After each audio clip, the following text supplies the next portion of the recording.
জীবনে কোনো লাশ কাঁধে নেই নাই, একটি লাশ আমি কাঁধে নিয়েছি, সেটা আমার বাবার লাশ। জীবনে কোনো লাশকে আমি গোসল দেইনি, একটি মাত্র লাশকে আমি গোসল দিয়েছি, সেটা আমার বাবার লাশ। জীবনে কোনো লাশ আমি কবরে নামাইনি, একটি মাত্র লাশ আমি কবরে নামিয়েছি, সেই লাশটি হলো আমার বাবার লাশ।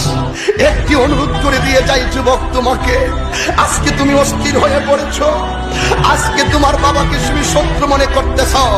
এই বাবা হলো বড় বৃক্ষের মতন, বাবার লাশটাকে কবরে নামিয়ে বাবার মাথার পাশের কাফনটা আমি খুলে বাবার দাড়ির মধ্যে আমি ধরেছিলাম। সেদিন ভেবেছিলাম বাপটা আমার কত সম্পদ, বাপটা আমার কত অনুপ্রেরণা, বাবা আমার কত স্পিরিট, বাবা আমার কত উৎসাহ উদ্দীপনা।